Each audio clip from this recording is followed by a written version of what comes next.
ఎంగిలి పూల బతుకమ్మకెంచి ఇయాల్టి దానిక దినాం బతుకమ్మ ఆటల్ని చూపెట్టినాం. మీ ఆటలు పాటలన్నీ మా పటాసు వార్తలలో చూసి మీరు సుత మస్తు మురిసిపోయినరు. మన ఒక్క కాడియే కాకుండా బయట దేశాలలో ఎట్టెట్ట బతుకమ్మలాడింది కూడా చూసినాం. ఇక ఆఖరి నాడు అంటే సద్దుల బతుకమ్మ ఆటలు కూడా చూపెట్టాలి కదా.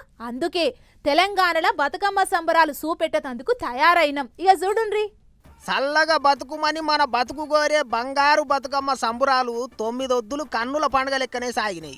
తీరొక్క పువ్వుల తీరొక్క రంగుల అతుకులు వేర్చిన గౌరమ్మను ఆనందంగా గొలుసుకున్నారు అక్కచెల్లెన్లు. ఇక సద్దుల బతుకమ్మ సంబురాలు అయితే ఇంకింత జోరుగా నడిచినాయి. పట్నంలో ఉన్న సరూర్ నగర్ స్టేడియంలో 63 అడుగుల ఎత్తుతోని బతుకమ్మను పేర్చిండ్రు. 1350 మంది అక్కచెల్లెన్లు ఆడిపాడిండ్రు. అబ్బో, ఆ సంబురం చూడనికే 2 కన్నులు సరిపోలేవు అనుకోండి.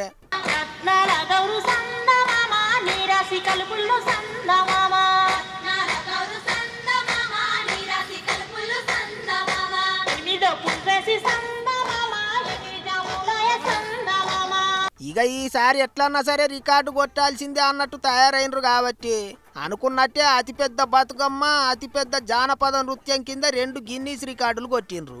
మంత్రి సీతక్క, ప్రపంచ అందగత్తె సుచాత, తతిమ అక్కచెల్లెన్లంతా కలిసి పెద్ద బతుకమ్మ చుట్టూ ఆడి పాడిండ్రు.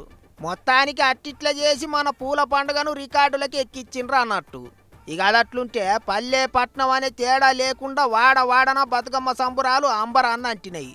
వరంగల్ జిల్లా పర్వతగిరి మండలం కల్లెడల మాజీ మంత్రి ఎర్రబెల్లి సారు ఏరేరి తెచ్చిన గునుగు తంగేడు సీతకుచ్చుల పువ్వులతోని సద్దుల బతుకమ్మని పేర్చిండు. ఇక సంగారెడ్డిలున్న మహబూబ్ సాగర్ చెరువు కట్ట మీద మాజీ ఎమ్మెల్యే జగ్గన్న చేసిన బతుకమ్మ వేడుకలు అట్టిట్లే లేవు పోన్రే.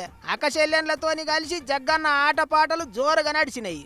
అన్ని దిక్కులా వాడలున్నోళ్ళంతా ఒక్క కాడికొచ్చి చిన్న పెద్ద అందరూ బతుకమ్మను కొలుసుకున్నారు. పూజలన్నీ ఒడిసినాక ఆటపాటలన్నీ ముగిసినాక బతుకమ్మను గంగమ్మ ఒడికి చేర్చిండ్రు.